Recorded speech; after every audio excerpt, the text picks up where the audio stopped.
Assalamualaikum warahmatullahi wabarakatuh. Perkenalkan, nama saya Anggita Ramadhani. Kali ini saya akan memberi materi tentang praktikum sistem cerdas dan pendukung keputusan. Info pada praktikum SCPK, yaitu karena pandemi COVID-19 masih berlangsung, jadi sementara praktikum dilaksanakan secara daring. Praktikan wajib bergabung pada WA Group sebagai sarana diskusi dan komunikasi. Untuk link WA Group telah di-share di masing-masing sepada. Insya Allah akan dilaksanakan sebanyak 10 kali pertemuan praktikum, diantaranya diadakan video conference sebanyak 3 kali untuk pada pertemuan 1, 4, dan 9. Untuk materi pembelajaran, penugasan, presensi, dan kegiatan lainnya akan dilaksanakan melalui sepada. Syarat kehadiran 85%. Akan ada cross-check kehadiran antara sepada dan kehadiran saat praktikum secara sinkron. Izin atau sakit wajib bilang asisten, sertakan surat, dan tugas tetap dikerjakan. Jika ada pemberitahuan lain terkait praktikum SCPK akan disampaikan melalui grup WA. Presentase penilaian pada SCPK ini meliputi tugas harian 15%, kuis 20%, proyek akhir 35%, dan terakhir ada responsi 30%. Untuk materi pada SCPK semester ini, yaitu pada pertemuan pertama, kita akan membahas tentang pengenalan SCPK dan matriks. Pertemuan kedua akan membahas tentang grafik M-file dan pemrograman M-file, serta GUI. Pertemuan ketiga ada logika fuzzy.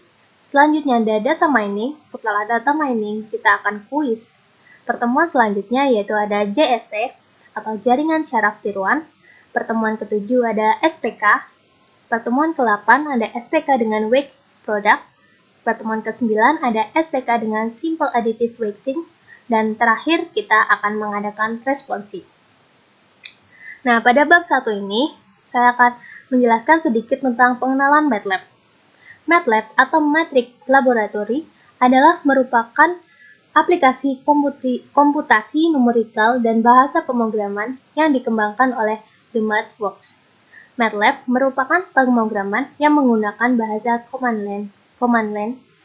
Contoh penggunaan MATLAB diantaranya ada matematika dan komputasi, pembentukan algoritma, akuisisi data, permodelan, simulasi, dan pembuatan prototipe, analisa data, eksplorasi, dan visualisasi. Yang terakhir ada grafik keilmuan dan bidang rekayasa. Nah, bagian utama MATLAB, ini ada yang pertama ada Development Environment. Jadi ini menu tampilan pada jendela MATLAB. Nanti mungkin akan dijelaskan oleh aslet masing-masing kelas. Di sini ada menu bar yang pertama. Ini dari File, Edit, Text, sampai Help. Kemudian di sini ada kotak editor. Ini buat kita ngetik codingannya di sini. Kemudian ada Current Directory.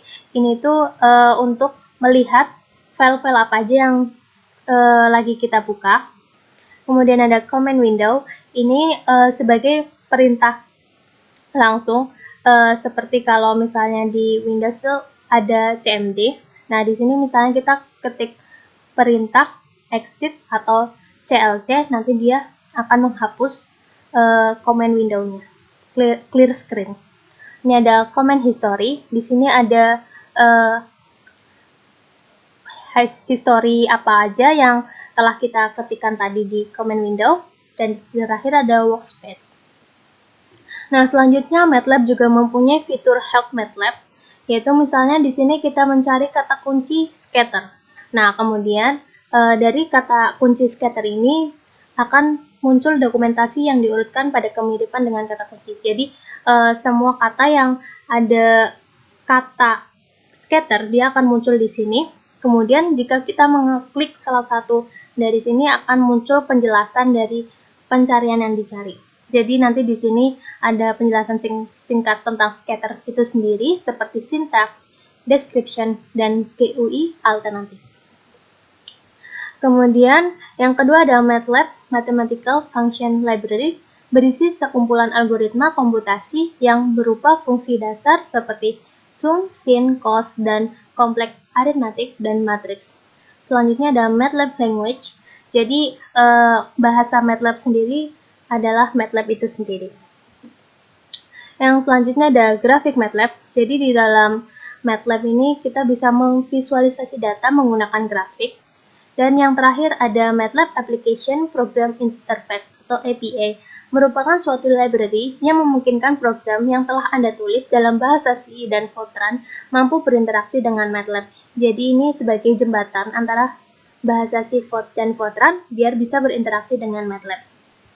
Nah, dalam MATLAB itu sendiri terdapat fungsi-fungsi dasar yang bisa digunakan pada command window ataupun text editor, yaitu ada ABS atau harga mutlak, equals, inverse cosinus, asin, inverse sinus, dan lain sebagainya.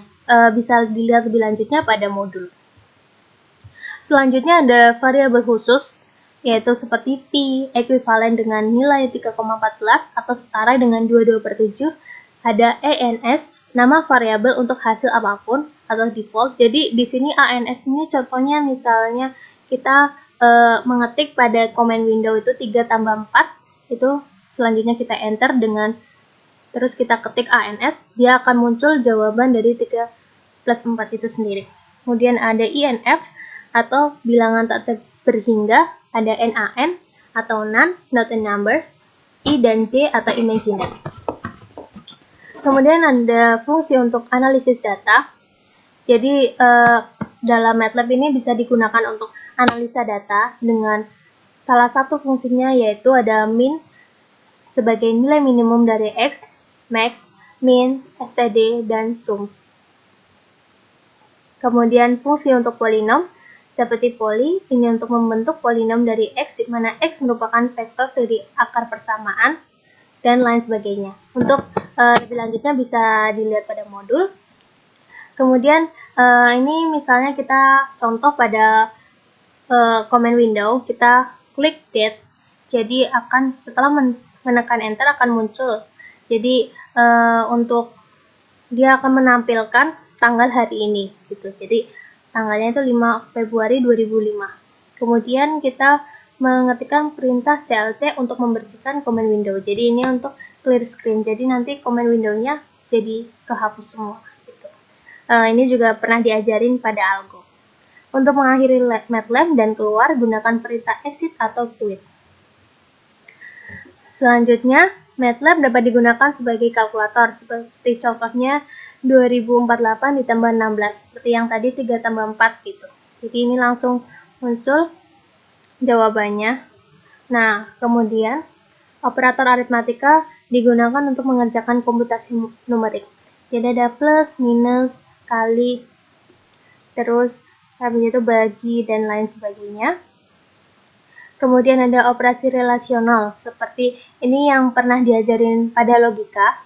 Ada sama dengan, tidak sama dengan, kurang dari, lebih dari, kurang dari sama dengan, dan lebih dari sama dengan. Kemudian ini juga ada operator logika itu sendiri.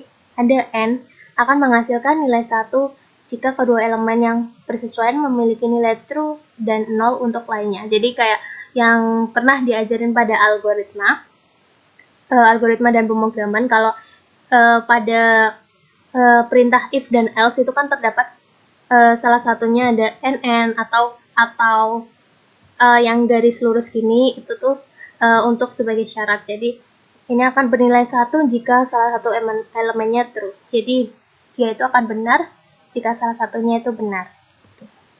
Nah, untuk modul 2 untuk selanjutnya akan dijelaskan oleh Mbak Isna. Terima kasih. Oke, mungkin sebelumnya kenalin, namaku Isna dan di sini aku akan melanjutkan penjelasan dari materi 1 yang telah disampaikan oleh Mbak Anggita, yaitu pengenalan MATLAB, dan sekarang aku mau menjelaskan mengenai bab 2 yaitu matriks.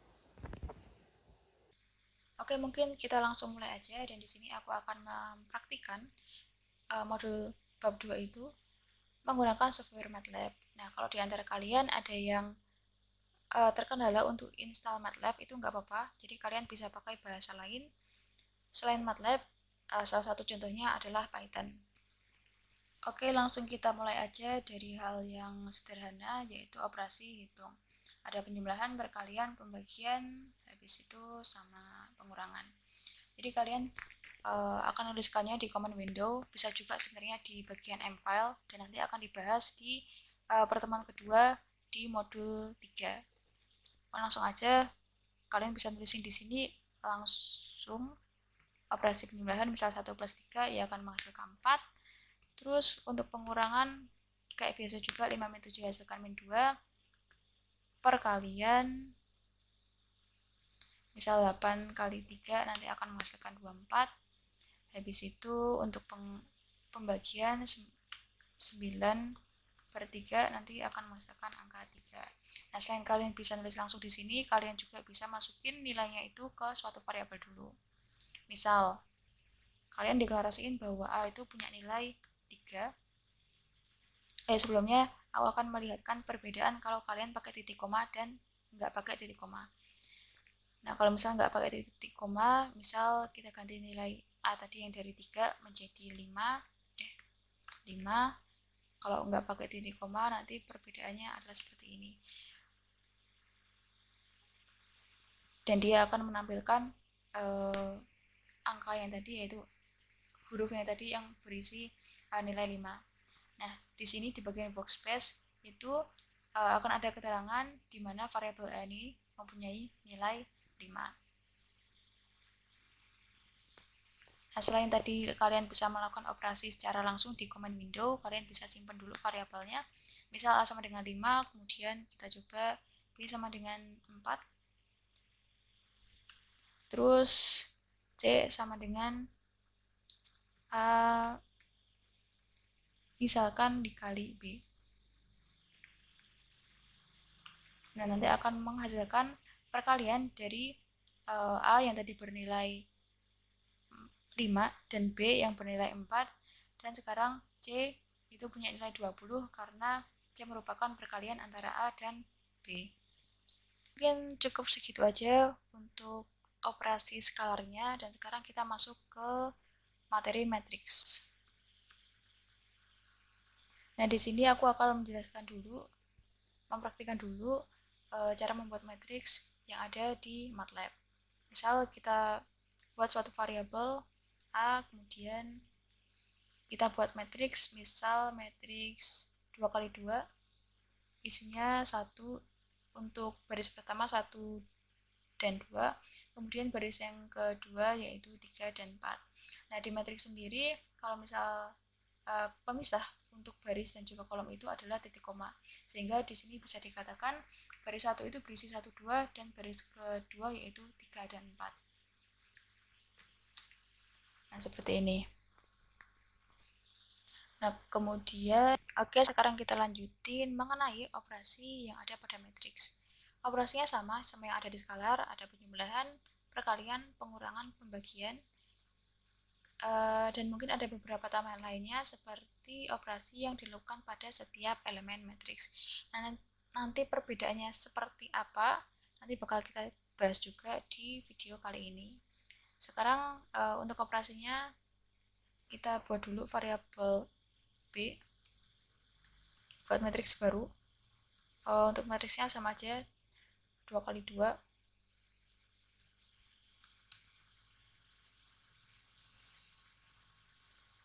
Nah, sekarang kita lakukan penjumlahan pada matriks A dan matriks B, dan akan menghasilkan matriks yang isinya adalah 6, baris 1, 6, dan 8, dan baris 2 adalah 10 dan 12, dimana ini kayak operasi matriks biasa kalau di matematika, ya tinggal 1 tambah 5, 6, 2 tambah 6, 8, dan seterusnya. Untuk pengurangan pun sama. Misal matriks A dikurang B, itu berarti tinggal 1 di min 5 menghasilkan min 4, 2 min 6 min 4 juga, 3 min 7 min 4, dan 4 min 8 menghasilkan min 4. Untuk perkalian pun juga sama, dan juga untuk pembagian. Sekarang kita akan membahas mengenai operasi yang dilakukan pada setiap elemen.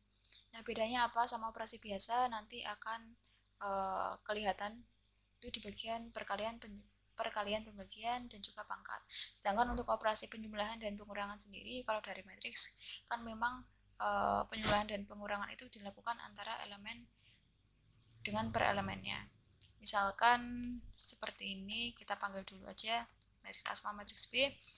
Contoh penjumlahan, ya dia akan menjumlahkannya per elemen. Kalau 1 ditambah dengan 5, yaitu matriks A baris 1 kolom 1 ditambahkan dengan matriks B baris 1 kolom 1. Matriks A baris 1 kolom 2 akan ditambahkan dengan matriks B baris 1 kolom 2 dan seterusnya. Sehingga akan menghasilkan matriks dengan baris hasil penjumlahannya tadi, yaitu 6, 8 pada baris 1 dan 10 dan 12 pada baris 2. Nah, untuk perkalian, biar kelihatan bedanya, misal perkalian biasa nanti akan menghasilkan 19, 22, 4 pada baris 1 dan 43 pada 43 dan 50 pada baris 2. Sedangkan untuk perkalian pada setiap elemennya nanti akan menghasilkan hasil yang seperti ini. Dia akan menghasilkan matriks dengan baris 1 yaitu 5 dan 12 dan baris kedua 21 dan 32. Nah, ini dari mana? Kalau yang perkalian biasa itu pakai cara perkalian matriks yang biasa. Sedangkan kalau perkalian per elemen itu seperti ini, dia akan mengalikan pada setiap elemennya. Dia dapat 5 ya karena baris matriks A baris 1 kolom 1 dikalikan dengan matriks B baris 1 kolom 1 juga. Setelah kita membahas operasi matriks, jadi di matriks di MATLAB sendiri itu juga punya fungsi matriks. Misal contohnya adalah inverse, habis itu diagonal. Ada juga yang lainnya, cuma di sini aku akan memperlihatkan gimana cara menggunakan fungsi yang ada di matriks. Misal kita cari, misalnya kita keluarin dulu tadi matriks A, terus kita mau ambil diagonalnya nih, yaitu 1 sama 4, ya udah tinggal tulis aja diag, habis itu dari matriks A, terus maka akan keluar diagonalnya yaitu 1 dan 4. Untuk inverse juga sama, pakai inv, habis itu inverse dari matriks A nanti akan mengeluarkan hasil yang seperti ini. Nah, sekarang kita lanjut ke pembahasan pengalamatan vektor atau matriks. Nah, nanti implementasinya itu seperti apa? Misal seperti ini yang ada di PPT yang paling terakhir, di mana dia punya dataset nih. Datasetnya itu dari A sampai E, terus jumlah barisnya ada 150. Nah, yang mau dimasukkan ke GUI itu cuman mau dari kolom A sampai kolom D dengan banyak baris 150. Yaudah, dia tinggal manggil aja dari A1 sampai D150. Nah, ini nanti masuknya ke data mining yang akan kalian pelajari di pertemuan keempat sebelum kuis. Nah, mungkin di sini praktiknya pakai matriks A tadi aja. Misal kita mau ngambil cuman ini angka 2 dan angka 4, yaudah tinggal kalian panggil aja. Dimana di sini kalian ambil semua barisnya, baris 1 dan 2, namun kolomnya itu di kolom yang kedua. Nah, manggil semua baris maupun kolom. Kalau semua baris ya tinggal ngasih titik 2 di bagian depan, sedangkan semua kolom nanti ngasih titik 2 di bagian yang belakang. Kemudian akan keluar hasilnya yaitu 2 pada baris 1 2 dan pada baris 2 nya 4. Mungkin cukup sekian dulu pembahasan dari matriks ini. Sebenarnya masih ada pengembangan lagi dari matriks yang sangat banyak, jadi kalian bisa nyoba-nyoba sendiri. Terus kalau misalnya ada masalah, menemukan masalah, nanti kalian tinggal tanyakan aja, bisa lewat WA maupun media sosial lainnya dari lab kalian masing-masing. Sebelumnya terima kasih, aku tutup. Wassalamualaikum warahmatullahi wabarakatuh.